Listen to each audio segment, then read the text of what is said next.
Olá, eu me chamo Gustavo Queiroz e vou dar início a esse trabalho sobre o sistema de controle do aeroporto. O grupo que confeccionou esse trabalho é Gilson Caixina, Davi Costa, Antônio Calil e eu, Gustavo Queiroz. O que vamos discutir nesse trabalho? A abordagem utilizada para fazer o programa, as classes que foram utilizadas nele, o diagrama de classes, o diagrama de caso de uso, o tratamento de erro que nós demos aos erros sistemáticos que poderiam acontecer e posteriormente a isso teríamos a execução ao vivo do programa para maior entendimento. Bem, falando um pouco agora sobre a abordagem que nós utilizamos, nós entendemos que seria pouco que, que o sistema fosse apenas um sistema onde passageiros poderiam se usar para localizar e comprar uma passagem. Então fomos mais a fundo e decidimos criar um sistema onde empresas e funcionários poderiam utilizar para controlar voos, os dados de funcionários, os dados de passageiros, os destinos dos voos, horários dos voos, e dessa forma, em conjunto, as empresas e os funcionários poderiam realmente controlar o aeroporto como um todo. Bom dia, meu nome é Gilson e eu vou falar um pouco sobre o diagrama de classes do nosso projeto. Aqui nós temos as classes avião, pessoa, empresa, passageiro e funcionário. Dessas, né, pessoa será a classe base e essa será herdada por passageiro e funcionário. Vamos lá. Aqui no diagrama UML de classe nós podemos ver um pouco melhor os elementos e os métodos de cada classe. Na classe pessoa nós temos os elementos padrões de uma pessoa, né, o que seria o nome, o CPF, idade, celular, e-mail e endereço. Os métodos set e get, além dos construtores, nós podemos ver logo abaixo, né. E ali do lado, com a seta apontando, né, mostrando que passageiro é a classe herdada, né, a classe que vai herdar a pessoa. Nós temos passageiro com os elementos pacote, número de voo e assento, além dos elementos de pessoa, né, que seria nome, CPF, enfim. Do mesmo jeito em funcionário, certo? Os métodos dessas classes, basicamente, vai ser o construtor por default. Agora eu vou falar um pouco sobre as outras duas classes, certo? Que seria avião e empresa. Primeiramente na classe avião, ela não nem avião nem empresa, elas herdam outra classe, são independentes. Na classe avião nós temos o número de voo, o modelo, a empresa, o destino, a capacidade, o horário, e nós temos um vector para os assentos e um vector para a lista de passageiros. Já nos métodos, nós adicionamos alguns métodos para salvar separadamente as listas de cada empresa. Por exemplo, nós temos um método para salvar a lista de passageiros da Latam, um método para salvar a lista de passageiros da Azul, da Gol, da Avianca e vice-versa. Assim como também temos métodos para carregar esses arquivos. Agora se tratando da classe empresa, nós temos os atributos da empresa aqui, nome da empresa, CNPJ, aviões, funcionários. E nós temos um vector para cada lista, que seria para a lista de funcionários, para a lista de aviões, para a lista de passageiros. Nós temos os construtores, os métodos setGet, uns vectors que vão retornar o funcionário de cada posição do vetor, certo? E aqui embaixo, como nós tínhamos na avião, nós também vamos ter uns métodos para carregar e para salvar a lista, o arquivo da lista dos funcionários de cada empresa, certo? Um método para carregar a lista de funcionários da Latam, outro da Azul, outro da Gol, e aqui para salvar do mesmo jeito.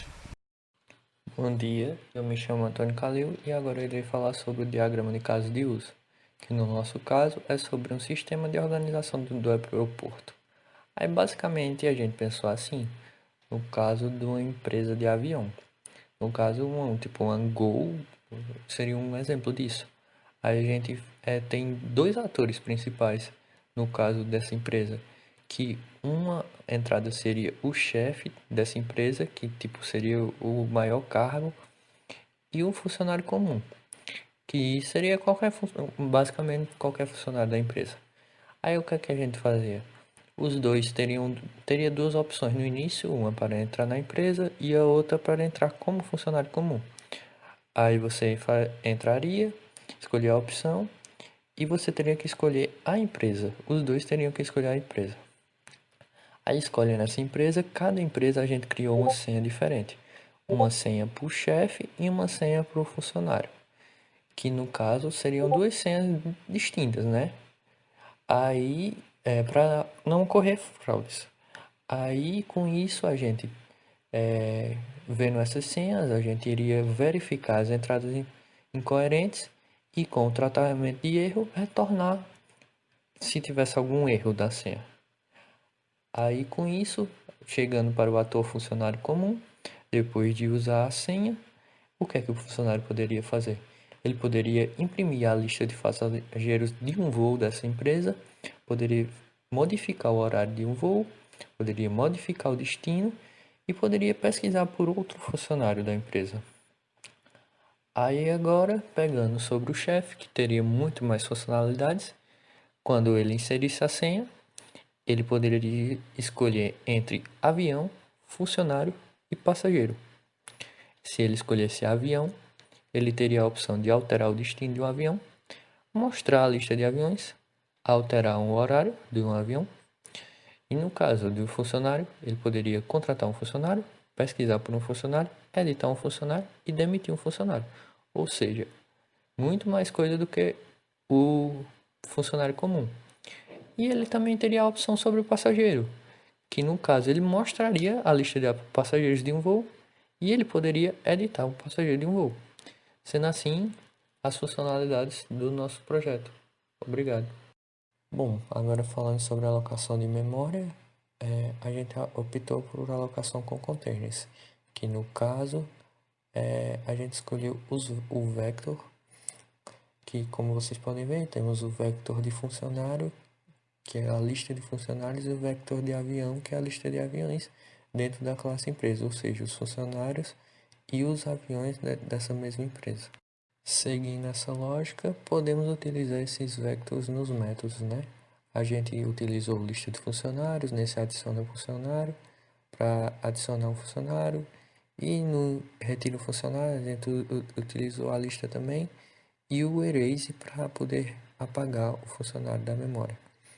E temos também o que retorna, um vetor de lista de funcionários para main, enfim, tem muitos outros, mas como o tempo é curto, vou ficar só nesse. Então, falando agora um pouco sobre tratamento de erros, nós percebemos que os erros sistemáticos do programa envolviam apenas variáveis do tipo inteiro recebendo valores não inteiros através de entradas externas.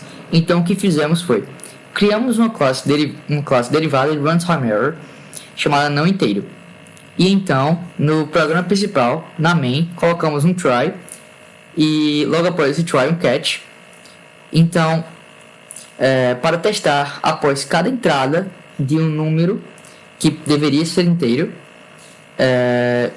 nós atribuímos esse valor de entrada a um string, depois chamávamos uma função que checava se essa string era um valor inteiro, e aí essa função sendo booleana, ela retornaria um valor true ou false.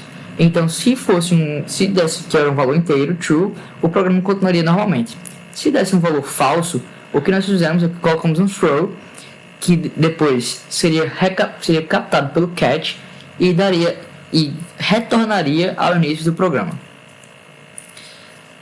E esse tratamento de erro foi feito em todas as possíveis entradas, onde os valores teriam que ser inteiros, mas poderia, enfim, ser colocados valores com float ou strings. E agora, né, finalizando a apresentação, obrigado por assistirem. E nós vamos continuar ao vivo, colocando o programa para funcionar com o Davi Costa. E vocês não podem perder.